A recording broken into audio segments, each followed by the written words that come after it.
ittifakların siyasetin doğasında olduğunu düşünüyoruz.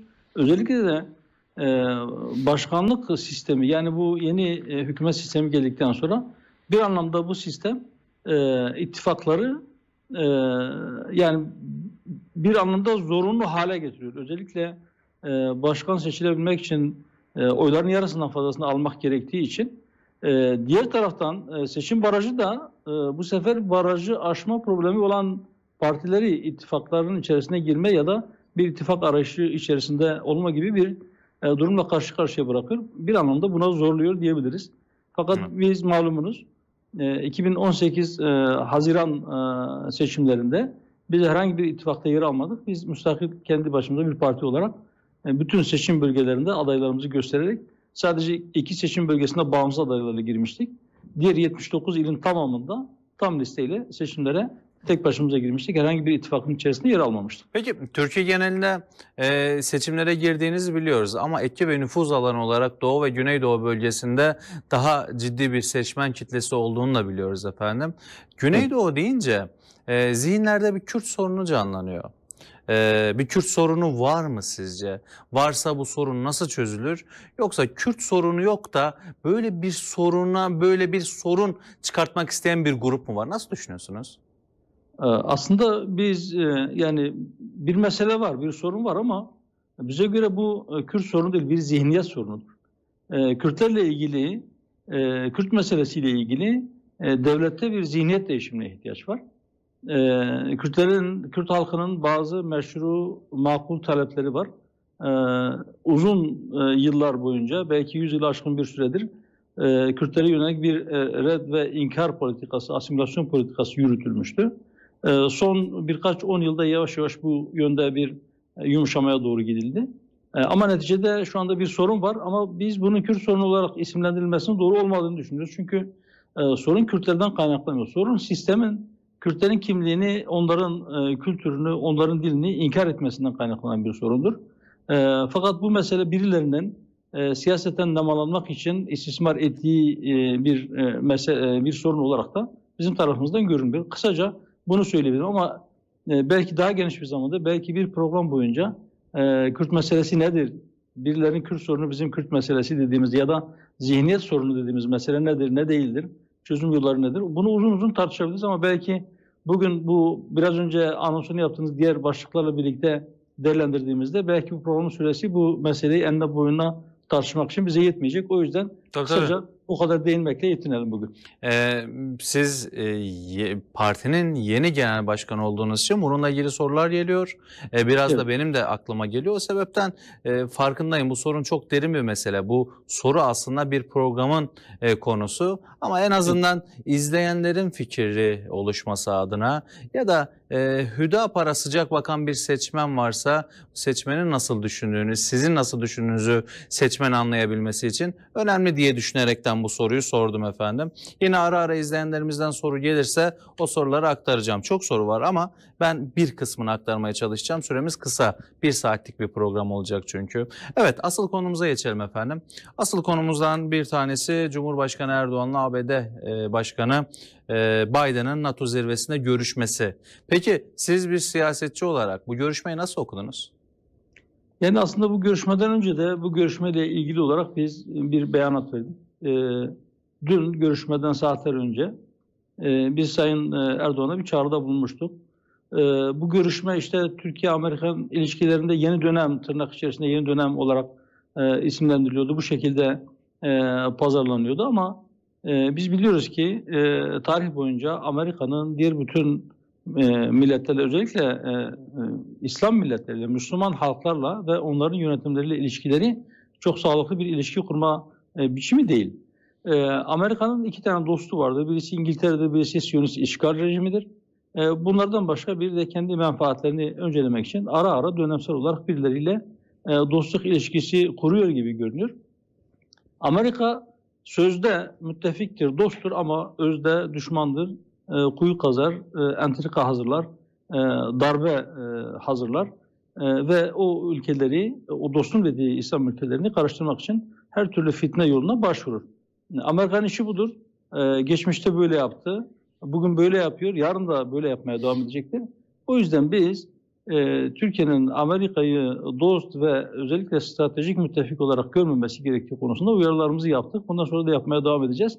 Amerika Türkiye'yi ve diğer ülkeleri, kendisiyle ilişki içerisinde olan ülkeleri belki bölgedeki çıkarları ve Siyonist işgal rejiminin güvenliğini sağlamak noktasında korumak, onları korumak için, Siyonizmi korumak için diğer ülkeleri kullanmak, onların gücünden, onların imkanlarından, onların belki topraklarından, o topraklarda kurduğu üslerden istifade etmek istiyor. Amerika'nın bakışı budur.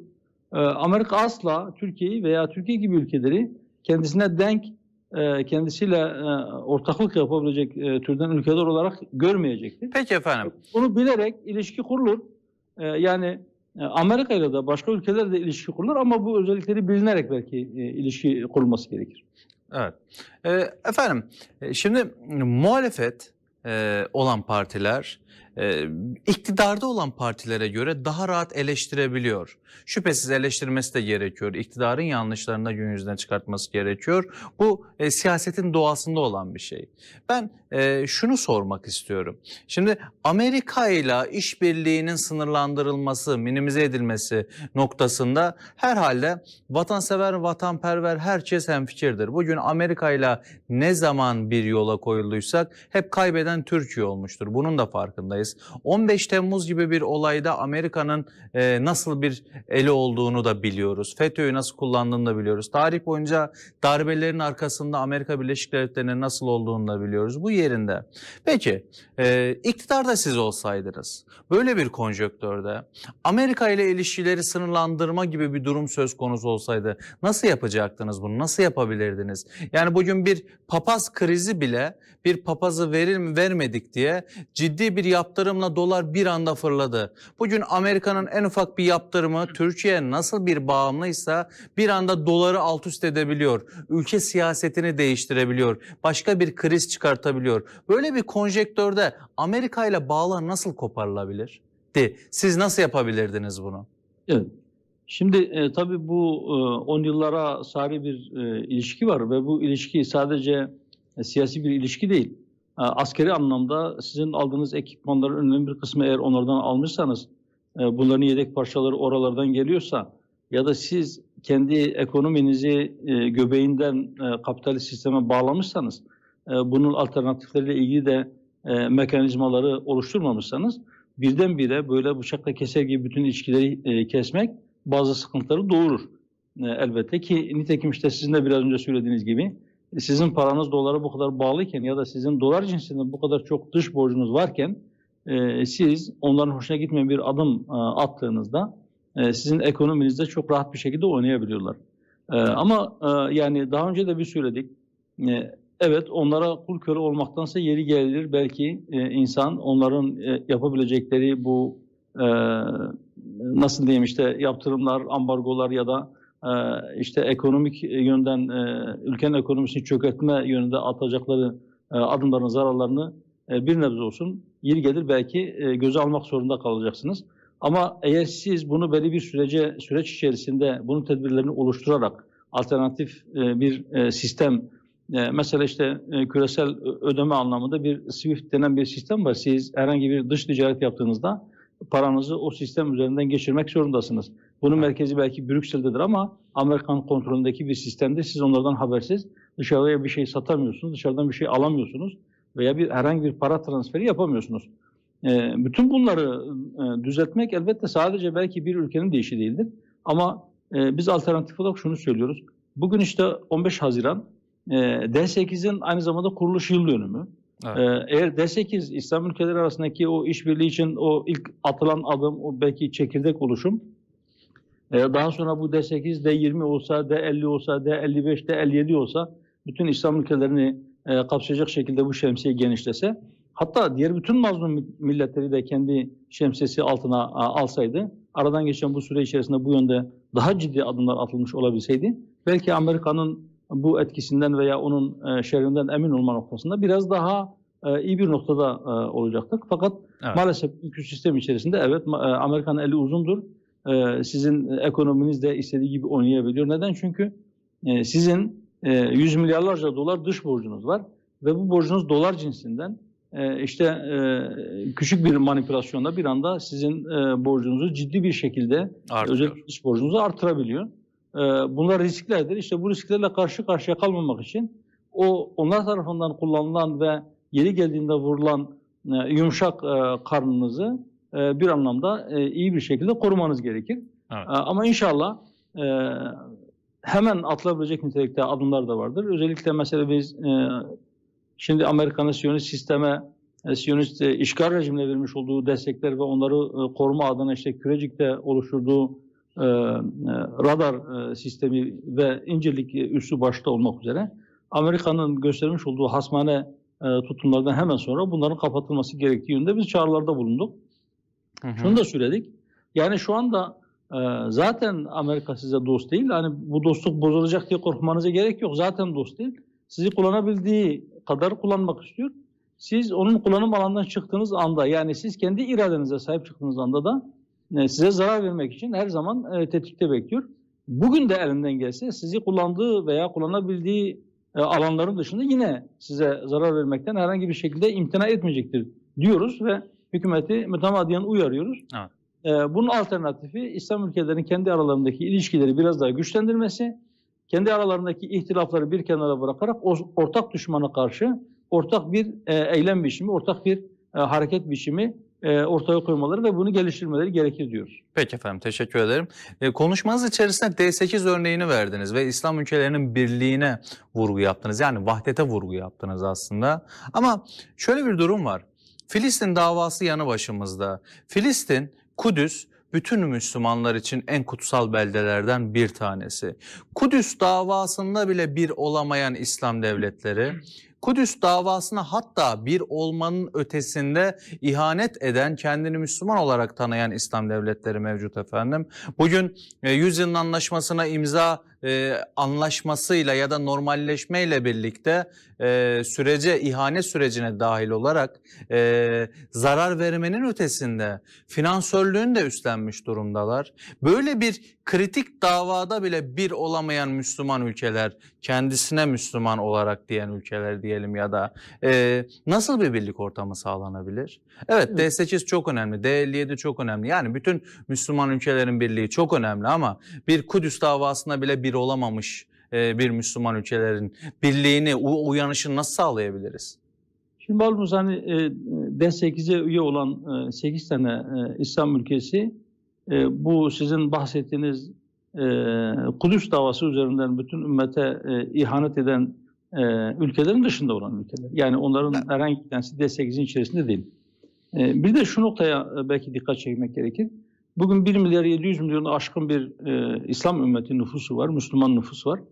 D8 üyesi 8 ülkenin toplam nüfusu bugün itibariyle 1.1 milyarı aşmış durumdadır. Yani nüfusun yaklaşık 3'te 2'si, İslam ümmetinin 3'te 2'si bu 8 ülkede yaşıyor. Endonezya, Malezya, Bangladeş, Pakistan, İran, Türkiye, Mısır ve Nijerya'da yaşıyor.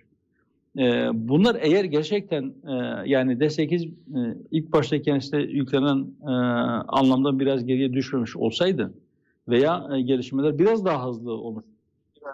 Yapılanlar da ben küçük bir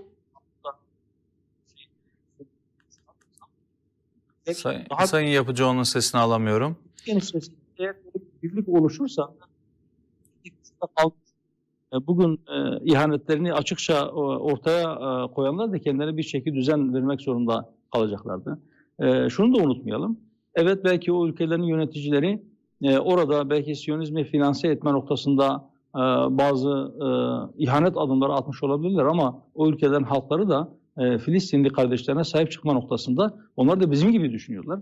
Fakat o ülkelerin başına çöreklenmiş bazı dikta rejimleri vardır ki onlar kendi belki saltanatlarını devam ettirebilmek için, belki kendi koltuklarını koruyabilmek için, kendi halklarından korktukları için kendi halklarına, kendi milletlerine, kendi ülkelerinde yaşayan kardeşlerine veya daha doğrusu kendi hemşerilerine, kendi vatandaşlarına sırtlarını dayayamadıkları için belki küresel ağababalarına sırtlarını dayayarak kendi koltuklarını sağlama almak istemektedir. Bu yüzden belki onlar bu ihanet adımlarını atmaktadırlar. Hatta Kudüs için, Filistin için direnen ümmetin izzetli evlatlarını teröristlikle itham edenler, onların meşru olmadığını dünya kamuoyuna anlatmaya çalışanlar veya kendi yönettikleri, idare ettikleri topraklarda yaşayan Müslümanlara bu konuda telkinlerde bulunmaya çalışmakla onlar kendi meşruiyetlerinin altına uyuyorlar. Kendi meşruiyetlerini ortadan kaldırıyorlar. Evet, bu ihanet yeni başlamadı. Daha önce de bu ihanet içerisindeydiler ama son dönemlerde işte adına 100 yılın anlaşması dedikleri o ihanet anlaşması gün yüzüne çıktıktan sonra bunlar belki cüret ettiler, kendi ihanetlerini açığa vurmaya başladılar. Yoksa eskiden de yine bu zihniyetler ihanet içerisindeydiler. Belki 10 yıllardır bu ihanetleri sürdürüyorlardı. Fakat artık bunu açığa vurmakta herhangi bir beis görmediler. Bunun da pek çok sebepleri var. Belki bunun üzerinde tartışmak için zamanımız yeter mi bilmiyorum ama yani ümmetin içerisinde bulunduğu bu hal bu ihanet şebekelerini cesaretlendirmiştir. Başta en büyük ihanet, en büyük belki şer gücü olan Siyonist işgal rejimi başta olmak üzere bütün şer güçlerin cesaretleri artmıştır. Onların cesaretleri kendi çokluklarından veya kendi güçlerinden ziyade belki ümmetin parçalanmışlığından, İslam ümmetinin birbirleriyle uğraşmasından, ayrı düşmüş olmalarından ve birbirleriyle uğraşmalarından kaynaklanmaktadır. Evet. Biz böyle parça parça olunca bizim gücümüz gitti. Kimse artık kendisini bu anlamda herhangi bir şeyi gizleme gibi bir pozisyonda görmedi ve ihanetlerini aşağı döktüler. Evet. Evet. Bu noktada bir hatırlatmada da yapalım efendim. Yani D8 ülkeleri içerisinde de aslında çözülmeler maalesef başladı. Nasıl başladı? Bangladeş'e bakıyoruz. Bangladeş, İsrail'le normalleşme çerçevesinde Siyonist rejimi olan seyahat yasağını kaldırdı bu yakın zamanda. Bakıyoruz Mısır'a. Mısır zaten Sisi yönetimi kafasına göre bazen Gazze tünellerini açıyor, bazen açmıyor. Gazze'nin nefes hattını, nefes borularını aslında bazen tıkıyor, bazen sularla yıkıyor. Biliyorsunuz efendim, tünelleri de yıkıyor. Sınır kapısı ayrı zaten. Yani Mısır'ın da bu noktada Gazze'nin yanında olduğuna dair pek somut emareler maalesef ki yok. Evet, birkaç diğer ülke var bu noktada nispeten kınama yapan ama Gazze direnişi, Filistin direnişi, Hamas'ın da yaptığı açıklamalarda şu var. Deniliyor ki evet, diplomatik destek önemli ama bize fiziki, maddi destek de sunun şeklinde bir bakış açısı var. Peki Müslüman coğrafya, D8 özelinde de konuşabiliriz bunu, genel olarak da konuşabiliriz. Filistin direnişi bu son zamanda ciddi bir darbe vurdu İsrail'e, Siyonist rejime ama ısrarla direniş destek istiyor. Bu noktada nasıl düşünüyorsunuz? Nasıl destek verilebilir? Yani ben şöyle düşünüyorum. Aslında evet, oradaki bir avuç direnişçi Siyonist rejime ağır darbeler vurdu ve geri çekilmelerine, ateşkes istemelerine sebebiyet verdi. Bu direniş açısından benim kanaatimce büyük bir zaferdir. Evet, belki direniş vurduğu darbelerle oradaki Siyonist işgal rejimini yıkamamıştır. Evet, belki işgal altındaki toprakların bir kısmını onların işgalinden kurtaramamıştır ama onlar direnişi tamamen yok etmek üzere büyük bir kibirle onların üzerine gittiklerinde onlar belki suratlarına çarpan o füze darbeleriyle, aldıkları sert darbeleri, beklemedikleri darbelerle geri çekilmek ve ateşkes istemek zorunda kalmışlardır. Bu açıdan bu direnişin bir zaferidir. Birileri diyor ki işte orada 7 milyonluk bir Siyonist grup var. Karşısında 1 milyar 700 milyonu aşkın, 1 milyar 800 milyona yakın bir İslam ümmeti var. İşte 7 milyonla baş edemiyor. Böyle bakmamak lazım.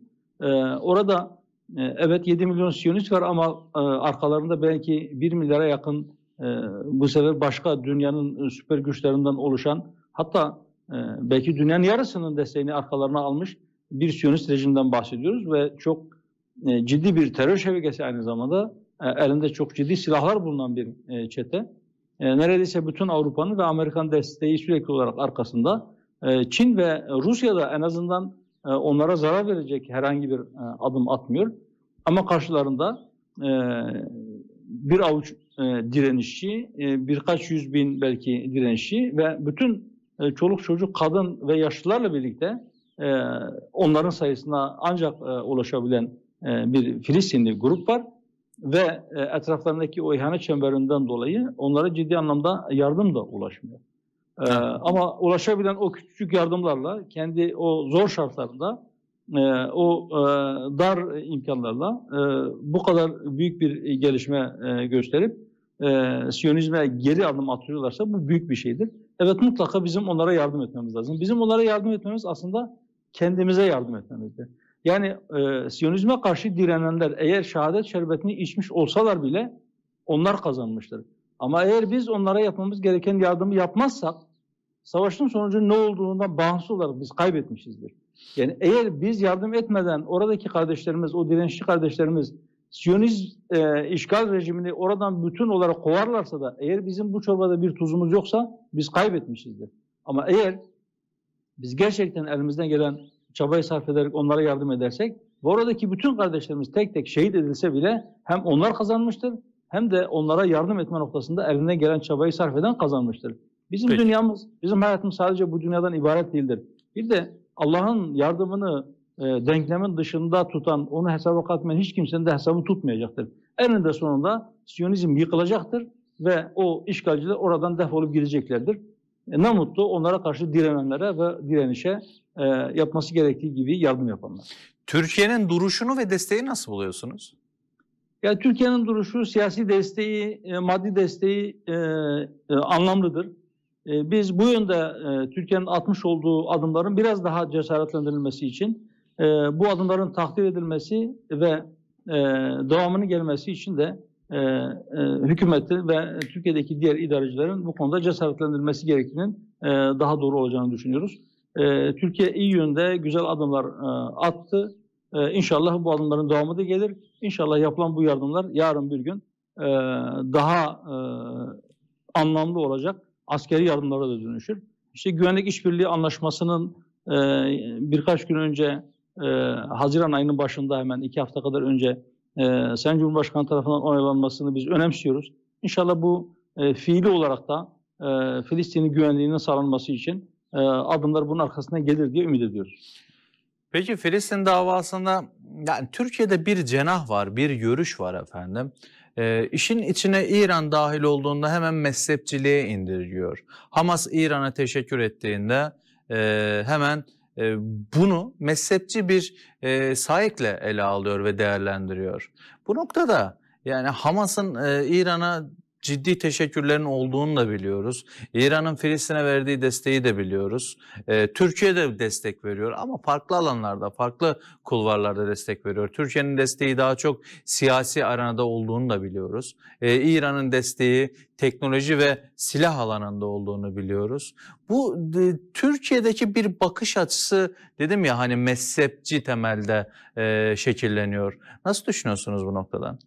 Yani belki bugün Filistin davasının bu hale gelmiş olması, oradaki Siyonist işgalin hatta biraz daha geriye gidersek İngiliz işgalinden bu yana alırsak bu işgalin 104 yıldır devam ediyor olmasının altında yatan en büyük sebep belki bizim biraz önce de söylediğimiz gibi bizim işte kavmi veya mezhebi taassuplarımızdan dolayı bir türlü Filistin konusunda yekvücut olamamamızdır. Yani evet, İran'ın desteği vardır. Türkiye'nin işte siyasi, ekonomik, diplomatik destek önemlidir ama İran'ın vermiş olduğu askeri destek de önemlidir. Hatta savaş zamanlarında eğer siz askeri destekten ziyade sadece siz siyasi destekle yetinirseniz, eğer askeri olarak muharebe içerisinde, savaş içerisinde olan kişilerin de silah olması onların kendi vatanlarını ya da işte Mescid-i Aksa ya da Kudüs'ü ya da Gazze'yi her neyse savunmak için sadece siyasi destekle bu işi sürdürebilmeleri mümkün değildir. Elbette oraya askeri yardımda bulunuyorsa İran, oradaki Hamas'ın, İslami Cihad'ın veya diğer direniş gruplarının İran'a teşekkür etmesinden daha tabii bir şey olamaz, düşünülemez. Ama işte birileri siz niye İran'a teşekkür ettiniz, diğerlerine teşekkür etmediniz? Diğerlerine de teşekkür ettiler. Her türlü desteği verenlere teşekkür ettiler ama askeri yardımda sadece İran'dan geldiğini söylediler. Şimdi bunu bir mezhep taassubuyla değerlendirmek doğru bir şey değil. Eğer yani Hamas mezhepçilik mi yapıyor? Hamas Sünni bir yapı. Hatta diğer Filistin direniş grupları da. Eğer Lübnan'daki Hizbullah bunu yapmış olsaydı hadi belki denebilirdi ki işte mezhebi bir yakınlıktan dolayı Hizbullah bunu yapıyor. Fakat Hamas'la ilgili bunu söylemek mümkün değildir, doğru değildir. Evet. Yani keşke biz bu kavmi ve mezhebi taassuplarımızı ümmet olarak bir kenara koyabilsek ve en azından hepimizin ilk kıblesi olan Mescid-i Aksa konusunda ortak paydada buluşabilsek ve bizim aramızda mezhebi ihtilaflar olabilir, bizim aramızda kavmi ihtilaflar olabilir, bizim aramızda farklı ihtilaflar da olabilir. Ama en azından ortak düşmana karşı bu ihtilafları bir kenara bırakıp bir süreliğine de olsa unutarak yekvücut olabilmeliyiz. Bunun başka bir çıkar yolu yoktur. Eğer olmazsa korkarım ki bu Siyonist işgal biraz daha uzun sürecek. Ama ne kadar sürerse sürsün eninde sonunda inşallah bir gün bu işgal bitecek ve işgalciler oradan geldikleri gidecekler. Araya gideceğiz ama öncesinde bir soru daha sormak istiyorum efendim. Bu konu bütünlüğünü bozmamak adına. Ateşkes konusuna vurgu yaptık. Filistin direnişinin Siyonist rejimi ateşkese zorladığını ve Siyonist rejimin ateşkesi kabul etmek zorunda olduğunu hatırlattınız sizler de. Bu noktada ateşkeste arabulucu rolü Türkiye'den beklenirken Mısır'dan geldi. Mısır arabulucu oldu. Türkiye'nin yerine Filistin sorununda Mısır mı daha fazla ön plana çıkıyor sizce? Bunu nasıl değerlendiriyorsunuz? Yani aslında ateşkes konusunda biliyorsunuz ateşkesin ilk talep şeyden geldi, Siyonistlerden geldi. Evet. Ve en azından oradaki direnç grupları bunu böyle duyurdular. Bizim de onlarla kurmuş olduğumuz temaslarda bu yöndeki bilgilerimiz var. Ateşkese kimin arabulucu olması bu anlamda yani Filistin konusunda öne çıkma anlamında çok fazla bir ehemmiyetin olduğunu ben düşünmüyorum.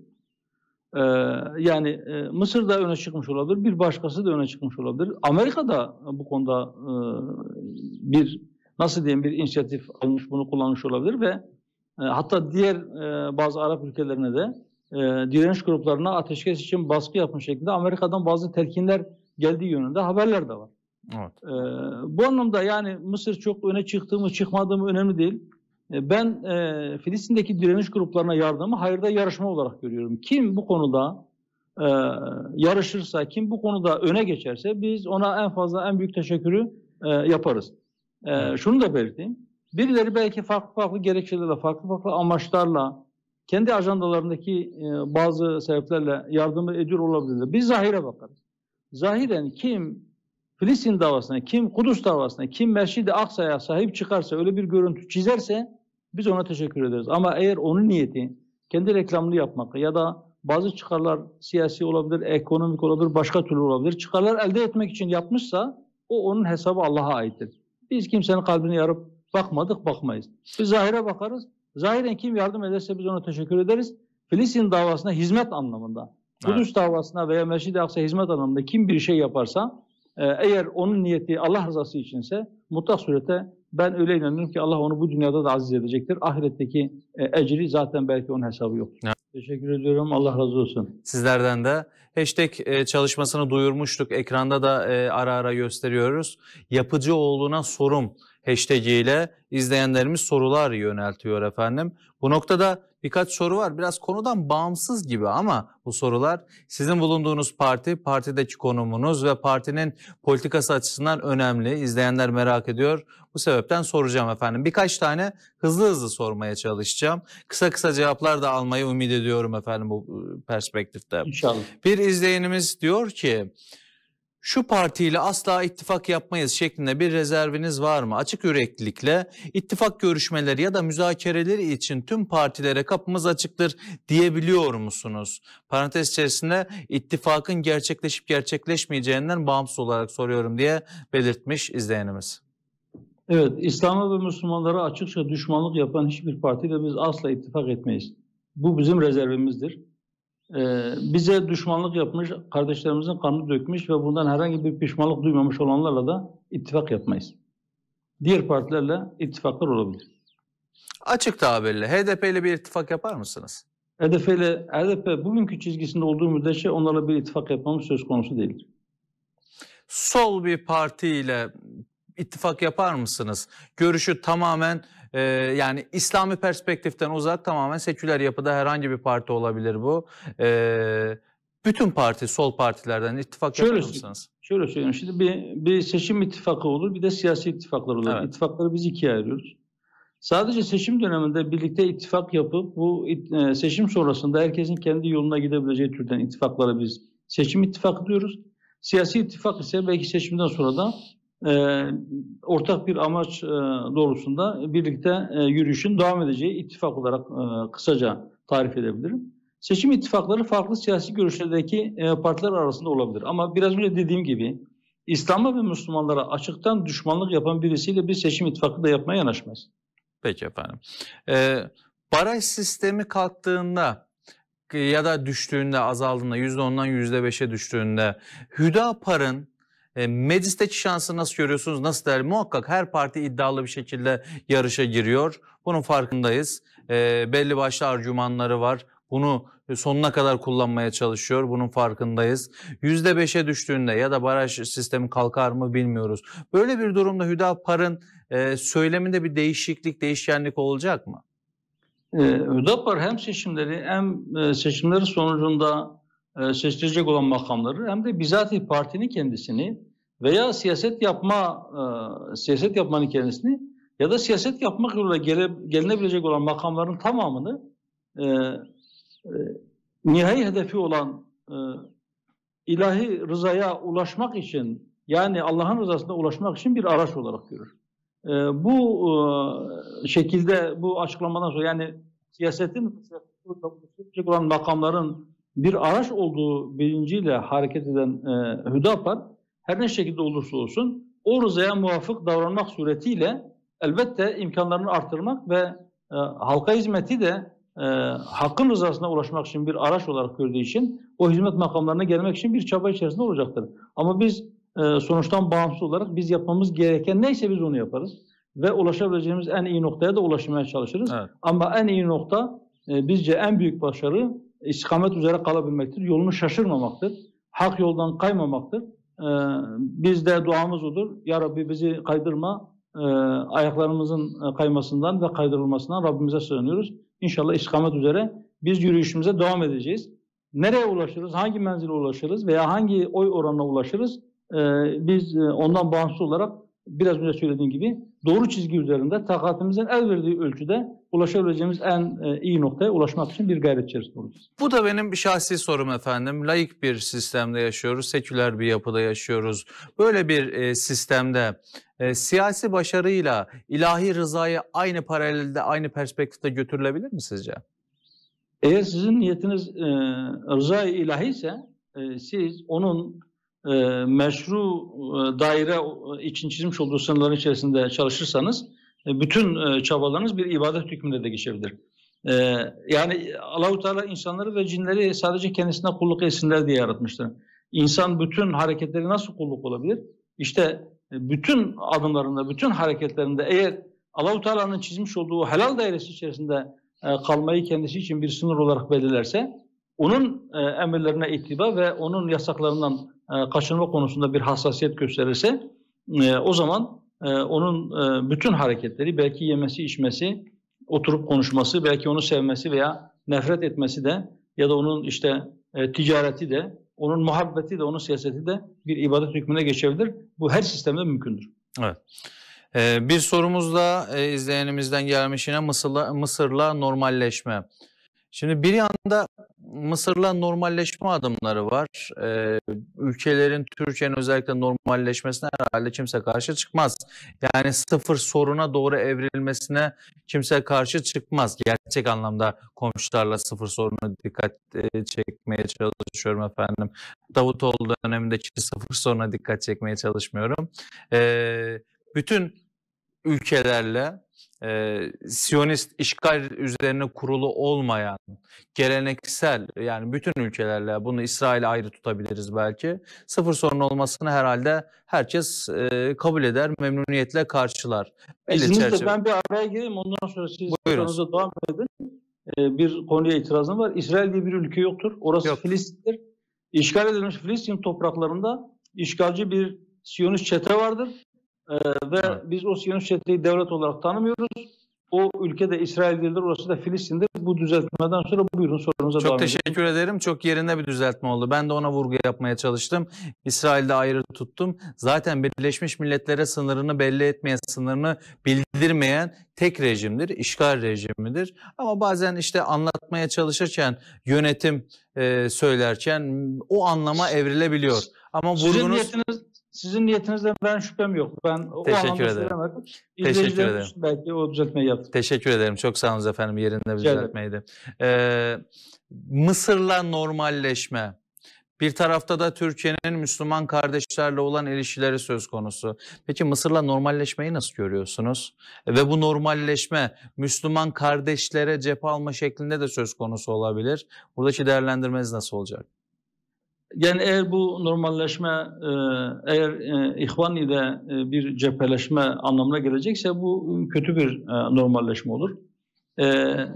Bizim bakış açımıza göre, bizim inancımıza göre oradaki darbeci yönetim İhvan-ı Müslüman'ı terör örgütü olarak ilan etmekte çok büyük bir cürüm işlemiştir, çok büyük bir zulüm işlemiştir. Oradaki Müslüman halka çok büyük acılar yaşatmıştır. Meydanlarda katliamlar yapmıştır. Bunlar büyük bir cürümdür ama Türkiye'nin Mısır yönetimiyle, darbeci yönetim de olsa o yönetimle ilişkilerini normalleştirmesini biz anlıyoruz. Ama biz şu çağrıda bulunduk. O normalleşme adımları atıldığı zaman da biz dedik ki en azından oradaki o mazlum insanlara, haksız yere zindanlara tıkılan insanlara bir rahatlama, bir ferahlama getirebilmesi ümidiyle bu anlamda belki Türkiye'nin yapabiliyorsa Mısır'a bir baskı yapma, bu şartlarla ilişkileri normalleştirmesi çok daha yerinde, çok daha güzel olurdu.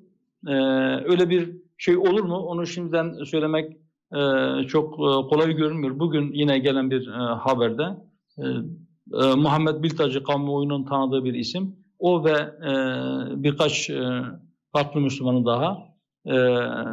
daha önce mahkemeci haklarında verilmiş olan idam kararının maalesef Yüksek Mahkeme tarafından, Mısır Yüksek Mahkemesi tarafından onaylandığı yönünde haberler geldi. Ama yani uluslararası ilişkilerde evet belki Mısır'daki yönetimden kaynaklı olarak ilelebet ilişkilerin çok kötü olması belki sürdürülebilir bir şey değildi. Ama meşru bir hedefe varma noktasında bu ortaklaşmalar yürürse veya o konuda İslam ülkeleri, bu ülkelerin idarecileri birbirlerini teşvik ederlerse, başta Filistin meselesi, Mescid-i Aksa'nın özgürlüğüne kavuşması olmak üzere, İnşallah diyorum ki bunların sonuçları hayır olur diye bir temennimiz, bir ümidimiz vardır. Ama bu noktada İhvan'ın da söylem birliği ve duruş birliği yok. Yani her ülkede farklı duruşlarda, farklı politik çizgilerde kendini tanımlayabiliyorlar. Biz hangi İhvan'la normalleşip hangi İhvan'la farklı düşüneceğiz efendim? Yani nasıl bir farklılaşma onu biraz açarsanız ben... Yani Mısır'daki İhvan'ın söylemi ve duruşuyla Suriye'deki İhvan'ın ve söylemi ve duruşu farklı. Suriye'deki İhvan'ın duruşuyla başka bir ülkedeki İhvan'ın söylemi farklı. Bugün baktığınızda Suriye'deki İhvan Amerika ile aynı söylemi ortaya koyabiliyor. Yani Esad'ın karşısında savaşabiliyor ya da o söyleme destek verebiliyor. Bu noktada hangi İhvan'ı baz almamız gerekiyor? Şimdi sizin sorunuz Mısır'la ilgiliydi. Evet, yani genel olarak İhvan söyleyince bu soruyu açtım ben sadece. Yani şimdi eğer Suriye meselesine gireceksek orada da o konuya da gireriz. Ama yani Türkiye ile Mısır arasındaki ilişkilerin normalleşmesi konusunda biz ana hatlarıyla kaba olarak biz orada Mısır'ın İhvan yönetimine karşı, Mursi'ye karşı bir askeri darbe yaptığını, bu darbenin gayrimeşru olduğunu ve o meydanlarda binlerce insanı katleden insanların günü geldiğinde inşallah yargılanacağını ve onların cezalarını inşallah bu dünyada da çektiklerini görmeyi biz ümit ediyoruz. Ama dediğim gibi yani iki ülke arasındaki Mısır halkıyla diğer İslam ülkelerinde yaşayan halkların arasında herhangi bir problem yoktur. O halkların menfaatleri için ülkeler arasındaki ilişkilerin normalleşmesi, bu kadar üzerinden zaman geçtikten sonra normalleşmesini de biz tabii karşılıyoruz. Ben o anlamda söyledim ama anladım. Yani diğer taraflardaki ihvanlarla ilgili veya ihvanın diğer ülkelerdeki, siz ona bakarsanız işte biraz önce biz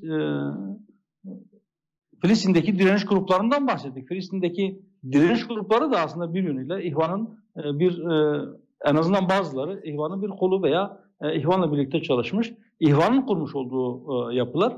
Ama neticede farklı ülkelerdeki şartlar değişebiliyor. Suriye'de bugün çok iyi bir durum yok. Yani Suriye'deki olayın, oradaki iç savaşın, çatışmanın, karışıklığın bu boyuta gelmesinde sadece oradaki grupların veya sadece Suriye yönetiminin veya sadece çevredeki ülkelerin suçu yok. Belki hepsini birlikte samimiyetle yatırıp kim nerede ne hata yaptı, çok büyük bir vebaldir bu çünkü. Yani o ümmet ruhunun bugünkü duruma gelmesinin altında yatan sebeplerden bir tanesi, kavmi ve mezhebi ihtilafların artmasının sebeplerinden bir tanesi de Suriye'deki olaylardır. O mevzu da derindir. Biz şimdilik bu kadarıyla iktifa edelim. Detaylarına çok girmeyelim isterseniz. Peki efendim. Dediğim gibi ben genel olarak konuyu ele alarak sormaya çalışmıştım bu noktada. Siyonist rejimin işgallerine ve Siyonist rejimde gerçekleşen seçimi de ele alalım dilerseniz. Netanyahu'nun 12 yıllık iktidarı son buldu. Yeni bir koalisyon oluştu. Peki İsrail'de bir şey değiştirir mi bu? Hiçbir şey değişmez.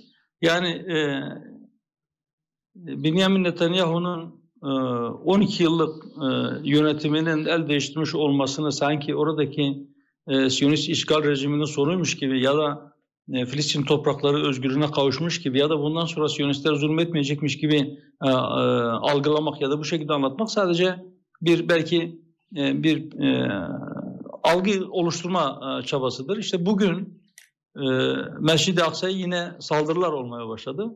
Bu bize bir şey gösteriyor.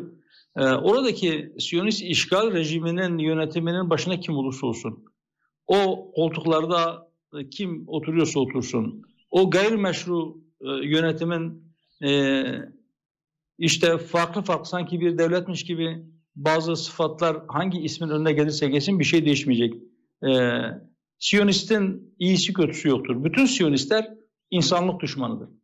Siyonist'in iyisi kötüsü yoktur. İşgalci bütün Siyonistler orada işgalci konumundadır ve mutlaka yönetim onlarda olduğu müddetçe, o işgal devam ettiği müddetçe, yani işgal rejimi devam ettiği müddetçe oradaki kardeşlerimize zulmetmeye, onların evlerini yıkmaya, onların nesillerini ve mahsullerini ifsad etmeye, yok etmeye çalışacaklardır. Bundan kimsenin şüphesi olmasın. Ve direniş de sadece oradaki belli bir yönetim el değiştirdiğinde değil, işgal sona erinceye kadar devam etmelidir. Bütün Müslümanlar bu konuda bu hassasiyetlerini muhafaza etsinler. Filistin davası için kurulan İslam İşbirliği Teşkilatı bugün Filistin'le ilgili kınamaktan öteye açıklamalar yapılmıyor. Yani bu Kudüs bildiğiniz gibi Doğu Kudüs ve Batı Kudüs olarak ayrıldığında özel olarak toplanıldı, özel çağrılarla toplanıldı, bir kınama mesajı yayınlandı. Kınayanlar arasında Körfez ülkeleri vardı. Aynı Körfez ülkeleri yüzyılın anlaşmasında da pay sahibi olup hatta sponsor olanlardı. Böyle bir durumda Doğu Kudüs ve Batı Kudüs söylemi, hatta iki devletli çözümü savunanlar daha fazla dillendirilmeye çalışılıyor. Hatta birçok ülke de bunu artık bu projeyi kabul ediyor. Bu noktada siz nasıl düşünüyorsunuz? Bizim düşüncemize göre İslam ülkeleri veya Müslümanlar Kudüs'ün sadece doğusuna razı oldukları anda Kudüs'ü kaybettiler. Yani eğer siz Kudüs'ün sadece doğusuna razı olursanız, Kudüs'ün batısını Siyonist işgal rejimine terk ederseniz, şunu bilmeniz gerekir ki onlar sadece Kudüs'ün batısıyla yetinmeyeceklerdir. Hatta sadece Kudüs'le de yetinmeyeceklerdir.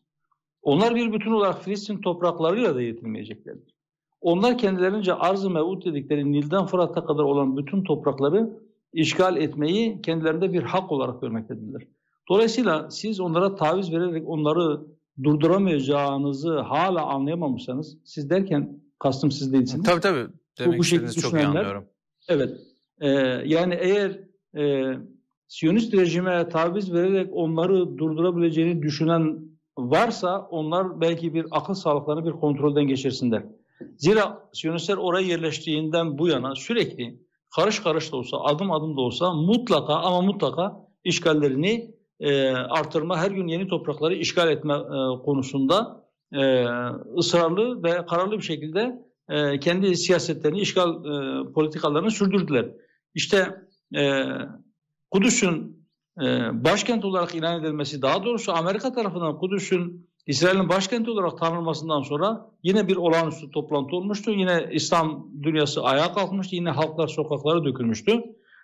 Fakat bazı ülkeler elçiliklerini Kudüs'e taşımaya başladılar. Ve ardından işte geldi, Golan tepeleriyle ilgili ilhak kararının Amerika tarafından tanınması geldi. Evet. Herkes şunu bilsin ki Amerika'nın bütün bu İslam coğrafyasındaki politikaları, oradaki dostluk ve müttefiklik ilişkileri Siyonist işgal rejiminin güvenliğini temin etme esası üzerinedir. Onlar kendilerini güvende hissedebilmek için normal şartlarda bütün ülkeler, bütün diğer devletler, bu belki dış politikanın genel geçer kaidelerinden bir tanesidir. Eğer siz istikrar içerisinde kalmak istiyorsanız, siz huzur ve güven içerisinde kalmak istiyorsanız etrafınızın da huzurlu ve güvenli olmasını istersiniz. Bu diğer ülkeler için geçerlidir ama Siyonist işgal rejimi bunun tam tersi bir siyaset güdüyor. Kendini güvende hissedebilmek için çevreleri ne kadar karışık olursa o kadar iyidir diye düşünüyorlar. Ve bu yüzden belki işte diğer İslam ülkelerindeki karışıklıkların bitmemesi için ellerinden gelen bütün çabayı sarf ediyorlar. Evet. Yani ama eğer bütün bu olanlardan dediğim gibi hala ders alınamamışsa, işte acaba biz iki devletli çözümü onlara kabul ettirebilirsek, işte buradaki Filistinli kardeşlerimize bir yurt kalır mı? Ya da onlar diğer topraklardan vazgeçer mi diye avunanlar varsa, onlar bilsinler ki Kudüs düşerse Allah muhafaza etsin, Beyrut'ta düşer, Şam'da düşer, Kahire'de düşer.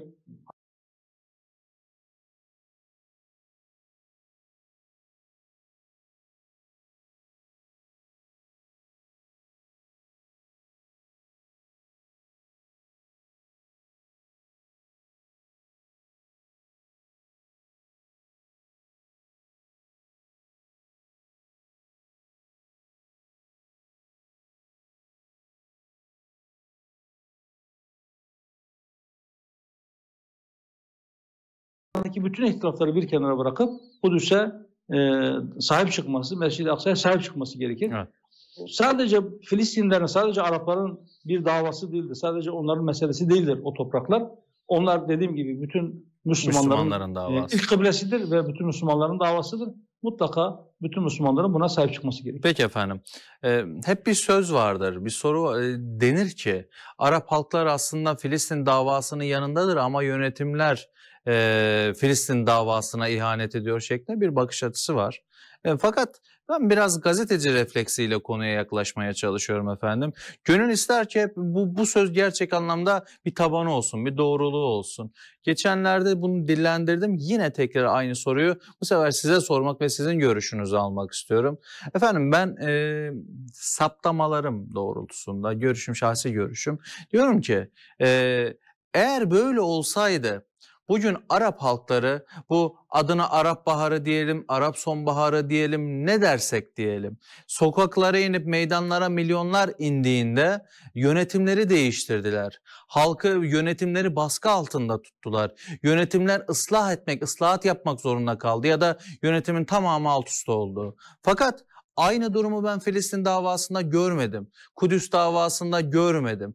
Bugün Dünya Kudüs Günü olduğunda şehirlerde, Türkiye'nin şehirlerine bakalım, dünyanın noktalarına bakalım, meydanlardaki insan sayısını görüyoruz. Maalesef, üzülerek böyle kutsal bir davada bütün halklar da aslında tam anlamıyla Kudüs'e sahip çıkmıyor diye düşünüyorum ben. Yanılıyor muyum? Yani ben halkların Kudüs davasına sahip çıkma konusunda bir zafiyetin olduğunu ben düşünmüyorum. Evet, belki farklı gündemlerle Müslüman halklar meşgul ediliyor. Belki pek çok yerde hatta öyle bir siyaset izleniyor ki Müslümanlar, İslam ülkelerinde yaşayan halklar kendi sorunlarıyla, kendi iç meseleleriyle, kendi burunlarının dibindeki meselelerle o kadar çok meşgul olsunlar ki Kudüs meselesine sahip çıkma konusunda belki zamanları kalmasın ya da takatları oraya yetişmesin ya da belki oraya harcayacakları çok fazla meseleleri kalmasın diye özel bir gündem oluşturma ve özel bir mekanizma işleterek bütün İslam ülkelerine o dikta rejimleriyle zulümleri yaygınlaştırma konusunda özel bir çaba var. Bunları görmek gerekiyor. Evet, mesela işte biraz önce Mısır'ı konuştuk. Orada insanlar Tahrir Meydanı'nda toplandılar. Mısır'ın yaşayan firavununu Hüsnü Mübarek'i devirmek için yoğun bir çaba sarf ettiler.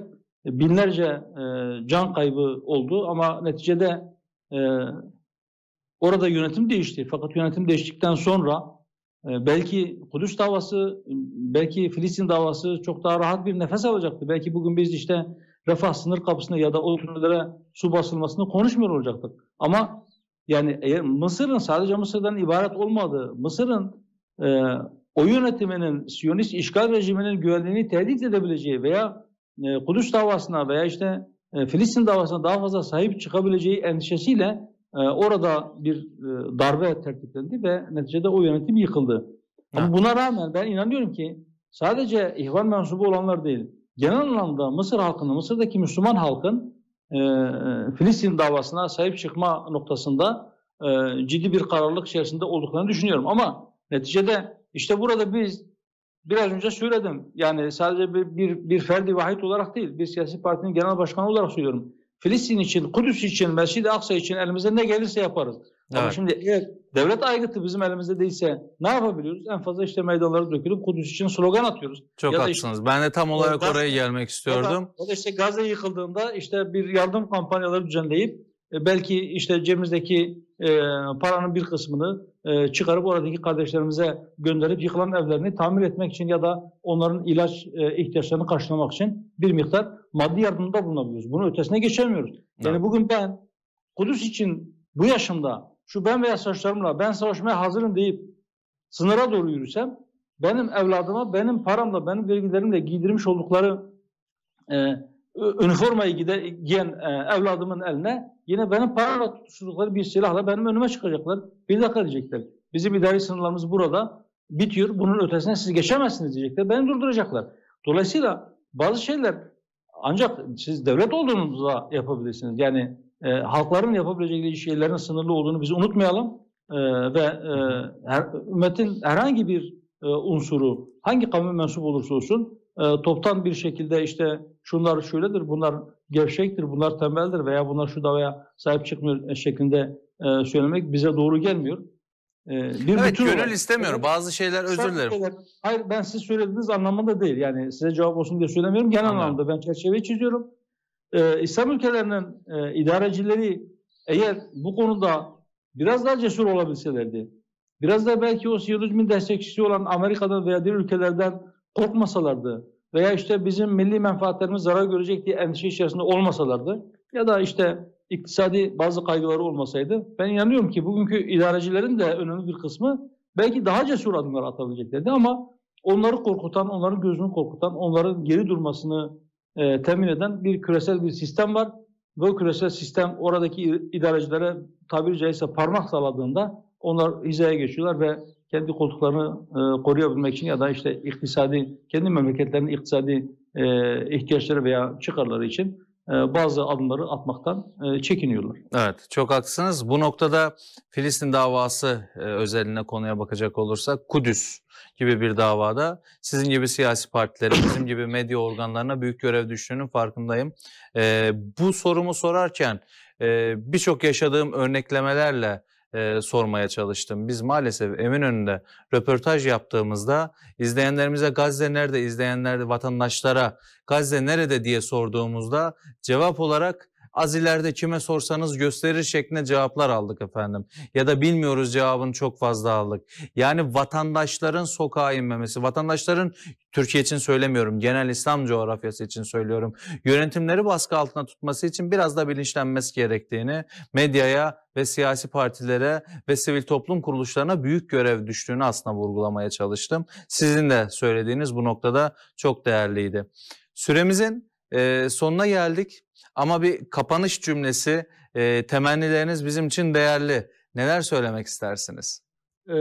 Ben sözlerimin sonunda size bu program için teşekkür ediyorum. Programın hayırlara vesile olmasını yine Yüce Rabbimden diliyorum. Amin. Sağ olun. Ve ben şunu söylüyorum. Mümin asla Allah'ın rahmetinden ümidini kesmez. Biz ümitsiz değiliz, asla ümitsiz değiliz, ümitsiz olmayacağız. Biz yes'e kapılmayacağız. Yes belki bizim en büyük düşmanımızdır. Sadece Filistin meselesinde değil, belki bu ümmetin vahdetinin sağlanması ve diğer bütün sorunlarını bu şekilde aşması konusunda da biz ümit varız, ümit var olmaya devam edeceğiz. Ve en azından İslam ümmetinin, bütün Müslümanların sahil-i selamete çıkması için elimizden gelen bütün çabayı sarf ettikten sonra biz onu görmesek bile inşallah biz ümmeti kurtarmayı kendimize dert edinirsek, ümmeti kurtaramazsak bile inşallah biz kurtulmuş olacağız. Bütün Müslümanlar bu şekilde bakarsa ve o kurtuluş için elinden gelen bütün çabayı sarf ederse inşallah ümmetin kurtuluşu, ümmetin yeniden o izzetli günlerine kavuşması yakındır diye ümit ediyorum. Size ve bütün ekranları başında bizi izleyenlere hayırlı geceler diliyorum. Allah'a emanet olun. Esselamu Aleyküm ve Rahmetullahi ve Berekatuhu. Çok teşekkür ederiz. Ayağınıza sağlık. Kırmadınız, katıldınız. Bu noktada Müslümanların vahdeti ve birliği için çalışmalarınızda başarılar diliyoruz. Çok değerli. Gerçekten ihtiyacımız var bu vurguya. Hangi mezhepten olursa olsun, özellikle Müslümanlar sonrasında bir tık daha genişleyerek mustazaflar olarak, mazlumlar olarak bir birlik her zaman zalimlere ve emperyalistlere karşı bir güçtür efendim. Bu noktada sizlerin çalışmalarınızda tekrar ve tekrar başarılar dileyip veda etmiş olalım. Ayağınıza sağlık, ağzınıza sağlık. Sağ olun.